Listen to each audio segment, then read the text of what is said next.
আসসালামু আলাইকুম। 7ই March, 15ই August, digital দিবস, কি বলে সংবিধান দিবস সহ শেখ মুজিবের মার মুসলমানি দুঃখিত জন্ম দিবস, তারপরে শেখ রাসেলের এই জন্ম মুসলমানি কি দিবস, তারপরে কামালের জন্ম দিবস, এগুলোর মিলায় টোটাল 8টা দিবস বাতিল করা হয়েছে। বর্তমান বিপ্লবী সরকারের গত 2 মাসে যত সমালোচনা করেছে তার জন্য সরি। এই সরকারকে নিয়ে অদূর ভবিষ্যতে আর কোনো সমালোচনা করার ইচ্ছা নাই।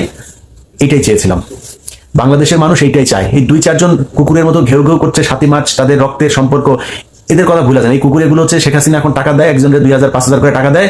ওই সিআরআই আগে তো আপনার ওই যে করতো, কমেন্টে এসে করতো, ওই 50 টাকার বাহিনী, এগুলো হলো সেই 50 টাকার প্র্যাকটিক্যাল বাহিনী। এরা এখন রাজপথে নেমে তারপরে এগুলি বলছে। আমি আমার এই ভিডিওতে যে কথাগুলো বলবো, এই যুক্তির যদি কেউ বিপরীত কোনো পাল্টা যুক্তি দিতে পারেন, আমি আপনার কাছে মাইনে নেব। জনগণ যেটা মানে সেটা আপনাকে শুনতে হবে। 7ই মার্চ নিয়ে শুরু করি। 7ই মার্চ কি বলা হচ্ছে? এটা হচ্ছে স্বাধীনতার ঘোষণা। জিয়াউর রহমান নিজের সেই ঘোষণা এখনো পর্যন্ত অনলাইনে আছে, সেই ঘোষণা মানে না, সরাসরি বলছে যে উই রিভোল্ট, আর সরাসরি যুদ্ধে নেমে আসার জন্য মানুষকে বলছে, সেটাও স্বাধীনতার ঘোষণা। আর শেখ মুজিবের সোহরাওয়ার্দী উদ্যানে আপনার এই বাদাম বিক্রি করা এক মোটা গলা তো সুন্দর ছিল, ঘিয়ে ভাজা গলার এক বক্তব্য দিয়ে তিনি হয়ে গেলেন স্বাধীনতার ঘোষক। স্বাধীনতার ঘোষণা জাতির আব্বা বলে সে। স্বাধীনতায় চায় না শেখ মুজিবকে বাংলাদেশে বয়কট না গেলে ওরে বাজেয়াপ্ত আজীবন ব্যান করে রাখতে হবে, ওর নাম কেউ যেন মুখে না আনে। কারণ ও বাংলাদেশের স্বাধীনতা চায় নাই, স্বাধীনতার পরে এই দেশকে পরাধীন করে গিয়েছে এই শেখ মুজিব। এই দেশের সংবিধান, যে সংবিধান দিবস বাতিল করা হয়েছে, যে কারণে এই বিপ্লবী সরকারের প্রতি সবচাইতে ভালোবাসা, সেটা হচ্ছে তারা ঠিক পয়েন্টগুলোতে হাত দিয়েছে। বাংলাদেশের যে সংবিধান, এই সংবিধান বাংলাদেশের সংবিধান না। আপনারা লেখা দিলাম, গ্যারান্টি দিলাম, কেউ যদি প্রমাণ করতে পারে এই যে ডক্টর কামাল এলো দুনিয়ার আবাল আর দুনিয়ার চোর, একটা মহা চোর, জীবনে কোনোদিন কোনো জায়গায় সফল হতে পারেনি, সে বলে সংবিধান লিখে ফেলছে। ও কোথাকার কোন জায়গার সংবিধানের কি বিশ্লেষক, ও কোথায় সংবিধান নিয়ে পড়াশোনা করছে আমার বলেন আপনি। এই কামাল যে সংবিধানটা লিখছে, সে বললো 2 মাসে কি বলে নির্বাচনে আসছিল, নির্বাচনে শেখ মুজিবের একটা আসন দিয়ে তার এমপি বানায়, তারপর মন্ত্রী করা হয়েছে টেকনোক্রেট কোটায়। এই হচ্ছে ডক্টর কামাল। এরপর এক রাজনৈতিক দল গঠন করলো, সেই রাজনৈতিক দল হিরো আলমের কাছে মেম্বারি নির্বাচন করে পাশ করে আসতে পারবে কিনা এটা যথেষ্ট সন্দেহ আছে। এই হচ্ছে ডক্টর কামাল। 2 দিন তারে 18 সালে নির্বাচনের আগে জায়গা দেওয়া হলো, বিএনপির সাথে বিভিন্ন জনসভা টভায় নিয়ে তারে বস মানা হলো। এই বস মানার পরে সে ওইখানে শেখ মুজিবকে নিয়ে করে, আর জিয়াউর রহমানের নাম মুখে নিতে তিনার লজ্জা লাগে। এগুলি আবার বিএনপির লোকজন মেনেও নিল। যাক, ওই আলোচনায় যাচ্ছি না। সংবিধানটা বাংলাদেশের কেউ তৈরি করে নাই। এই সংবিধান তৈরির আগ পর্যন্ত একটা জায়গায় 69, 68, 62, 52, 54 যে কোনো জায়গায় যদি 71-এর মুক্তিযুদ্ধের আগে ঘোষণাপত্রের কোথাও যদি দেখতে পান আপনি, যেখানে বলা আছে যে ধর্ম নিরপেক্ষতা আমাদের রাষ্ট্রের কোনো চাহিদা ছিল, কোথাও নাই। কেউ বলে নাই 6 দফা, 9 দফা, 19 দফা, যত দফা আছে আপনি এক দফার কোথাও দেখাবেন যে আমরা ধর্ম নিরপেক্ষ রাষ্ট্র চেয়েছিলাম। কেউ জানি এখানে সব ধর্মের মানুষ থাকবে, আমার কোনো সমস্যা নেই, কিন্তু ধর্ম নিরপেক্ষ রাষ্ট্র কিসের জন্য হবে? ধর্ম নিরপেক্ষতার নামে ধর্মহীন এক রাষ্ট্র। সেই ধর্মহীনতাই এখন আমাদেরকে চেপে বসেছে গত 15 বছরে শেখ হাসিনা যেটা প্রতিষ্ঠিত করতে চেয়েছিল।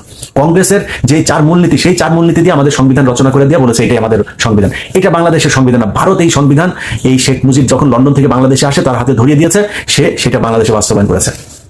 এই সংবিধানের পুরো শুরু থেকে শেষ পর্যন্ত পুরোটাই ছিল অবৈধ। এইটা কোনো সাংবিধানিক কোনো ভিত্তি নাই, এটার কোনো আইনি কোনো ভিত্তি নাই। কারণ 70 সালে যেই এমপিরা পাকিস্তানের এমপি ছিলেন, সেই পাকিস্তানের এমপিদের মধ্য থেকে 34 জন গণপরিষদ সদস্যকে নিয়ে শেখ মুজিব একটা সংবিধান বানায় ফেললেন। এটা কখনো সংবিধান হইতে পারে না। সো এই সংবিধান দিবস বাতিল করেছে, এটা এই জায়গাগুলো হাত দেওয়াতে এই যে বিপ্লবী সরকার, তাদেরকে ধন্যবাদ। 7ই মার্চের কথায় আসি। 7ই মার্চে কি বলা হয়েছে? সে জনগণের প্রতিনিধির হাতে ক্ষমতা ছাড়তে হবে, তারপরে তাকে অধিবেশন ডাকতে হবে, তার সাথে বসতে হবে। জনগণের প্রতিনিধির হাতে ক্ষমতা দিলে, অর্থাৎ শেখ মুজিবকে প্রধানমন্ত্রী বানাইলে আর কোনো কিছু না। চলে গেল 7ই মার্চ। 7ই মার্চের পরে আসলো 25শে মার্চ। এই মাঝখানে আলোচনা, নানান পক্ষের সাথে শেখ মুজিব চেষ্টা করেছে আলোচনা করে সে প্রধানমন্ত্রী হইতে, হয় নাই। না হওয়ার পরে কি হলো?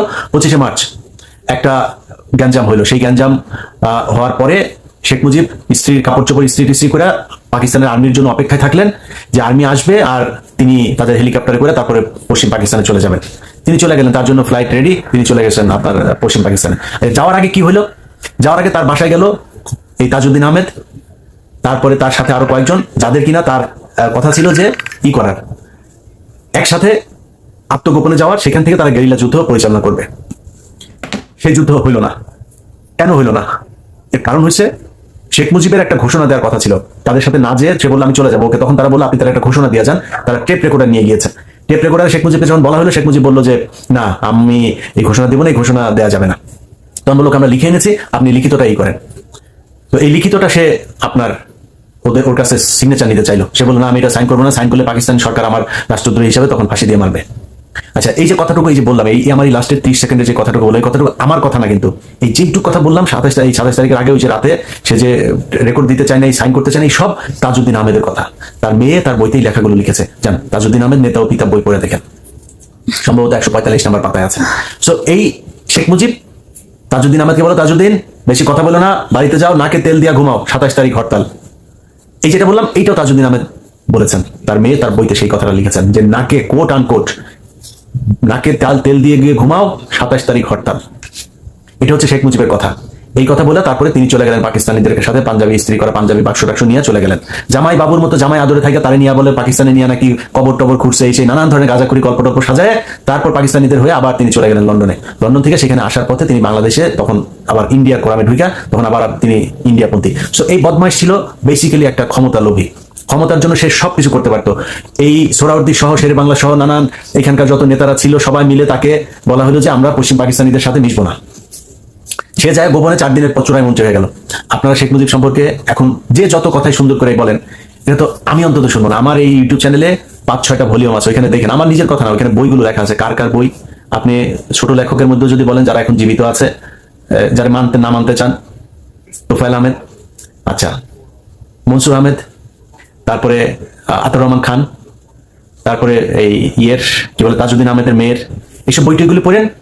তারপরে ওই যে কি বলে একা আরে নাম কি ভুলে গেছে, যাই হোক কয়েকটা বই আছে আপনাদেরকে, এগুলি থেকে যদি আপনি পড়েন তখন আপনি বুঝতে পারবেন যে আসলে রাজনীতির 3 কাল, আমার দেখা রাজনীতির 50 বছর, তো এগুলি পড়লে আপনি বুঝতে পারবেন। তারপরে আরো সুন্দর বুঝতে পারবেন মেজর জলিলের বই পড়লে। মেজর জলিলের বইতে খুব সুন্দর করে বর্ণনা করা আছে শেখ মুজিব কত বড় লেভেলের একজন বাটপার ছিল। সো এগুলি যদি আপনি মনে করেন কোনো কিছুই বিশ্বাস করলেন না, বাদ শেখ মুজিব বাংলাদেশ স্বাধীন করলো, সে ইন্ডিয়া থেকে লন্ডন থেকে সে ইন্ডিয়া হয়ে তারপর বাংলাদেশে আসলো, পিছনে সব আমরা মাফ করে দিলাম, দেশ স্বাধীন হয়েছে, দেশটা এবার সুন্দরভাবে চলবে। দেশটা কেন স্বাধীন হলো? দেশটা শেখ মুজিবের 7ই মার্চের ভাষণও যদি আপনি বিশ্বাস করেন, সেখানে সে বললো কি অধিকার চাই, মানুষের অধিকার চাই। তো সেই অধিকার তিনি 72 থেকে কি করলেন 75 পর্যন্ত? অধিকার হচ্ছে কথা বললেই গুলি, খুন, গুম, ক্রস ফায়ার, তারপরে মানুষের দুর্ভিক্ষে না খাওয়ায় মারা, সবকিছু শেখ মুজিবের এই 4 বছরে বাংলাদেশের মানুষ, 3.5 বছরে বাংলাদেশের মানুষ দেখেছে। শেখ মুজিবের পরিবারের লোকজন এই দুর্ভিক্ষের সময় আপনার তার বন্ধু এই যে গোলাম মোস্তফা, গাজী গোলাম মোস্তফা, ঢাকা জেলা তখন আওয়ামী লীগের সভাপতি, সে আর তার ছেলে ওই যে কামালের বন্ধু যেটা, এদেরকে নিয়ে শেখ মুজিব এমন একটা তৈরি করলেন, ওদিকে সেনিয়াবাদ সহ শেখ মুজিবের পরিবারের লোকজনকে নিয়ে এমন এক দুর্বৃত্তায়নের এক দেশ বানিয়ে গিয়েছিলেন। সেই দেশের সব শেষ কফিনে আপনার পেরেকটা ছিল হচ্ছে বাকশাল।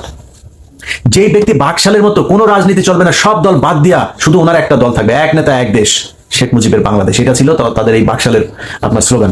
তো সেই বাকশালী বাংলাদেশে তার নাম মুখে নিলে তার মানে ফৌজদারি অপরাধ হিসেবে গণ্য করা উচিত, তার বিচার হওয়া উচিত। যে তার মতো একটা বদমাইশ বাংলাদেশের, তার বিরুদ্ধে এই যে জাসদের নেতা সহ অন্তত 15,000 বা 30,000 যে নেতাকর্মী খুন, সেই খুনের জন্য শেখ মুজিবের বিচার হওয়া উচিত। 74-এর দুর্ভিক্ষে যে মানুষের তারা বিদেশ থেকে কোটি কোটি টাকা এসেছে, সেটা চুরি করে খাওয়ার জন্য শেখ মুজিবের বিচার হওয়া উচিত। যেই যে ঘটনাগুলি ঘটেছে সেই সব ঘটনার জন্য শেখ মুজিবের বিচার হইতে হবে। কেন বাকশাল গঠন করেছিল, গণতন্ত্র হত্যা করে 3.5 বছরের বয়সের একটা দেশকে কিভাবে তিনি একনায়কতান্ত্রিক একটা দেশ বানাতে পারেন, এটার জন্য তার বিচার হওয়া উচিত। সো শেখ মুজিব এই দেশের জাতির পিতা হইতে পারে না কোনো কারণে, না কোনো দিক থেকে, যুক্তি অযুক্তি যেমনি বলেন, কোনো দিক থেকে শেখ মুজিব খালি কেউ বলে নাই। এই কারণে আমি মনে হয় প্রথম ব্যক্তি যে কিনা আমার ভিডিওতে, যখন এই ভিডিও বানিয়েছি প্রথম ভিডিওর পরে আমার মনে আছে মানে শরীর এই কয়েকদিন খুব মানে জ্বর লাগতো জানেন, ওই সময় যখন কিনা এগুলি ভিডিওগুলো দিতাম, কি হয় এই ভিডিও দিলেই একটা বাসায় পুলিশ যাইতো, ভিডিও দিলেই বাসায় পুলিশ যাইতো। হ্যাঁ, তো কয়েকদিন এই প্যারা নিতে হইতো, বাসা থেকে বাড়ি থেকে মনে করেন, যেটা সত্য কথা, এখন বললে তো সমস্যা নাই, কিন্তু আমার ভাই বোন আমাকে কেউই তো সাপোর্ট করে নাই।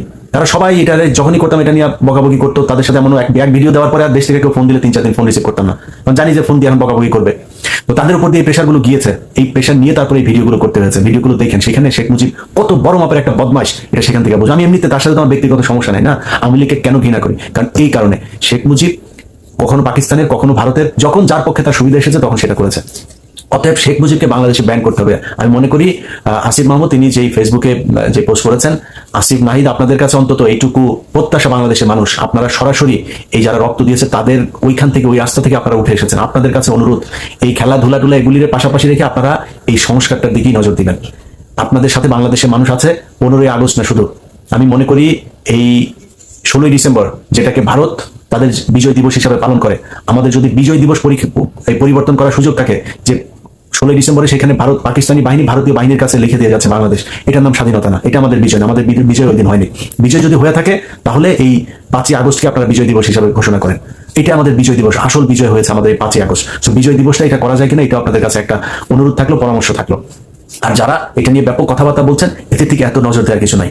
এরা রাস্তার এই 50 টাকার পার্টি, আওয়ামী লীগ টাকা দেয় আর কথা বলে। এরা আওয়ামী লীগের জন্য এমনিতেই মন থেকে কথা বলে। তারাও জানে 7ই মার্চ কি, তারাও জানে 26শে মার্চ কি ঘটেছিল, শেখ মুজিব কি ছিল, হাসিনা কি ছিল, এগুলি সবই তারা জানে, কিন্তু বলবে না, কারণ ওই যে পয়সা পায়, এই জন্য তারা বলতে পারছে না। যাই হোক, যেই ঘোষণা দেওয়া হয়েছে 8টি দিবস বাতিলের, তার সাথে সর্বোচ্চ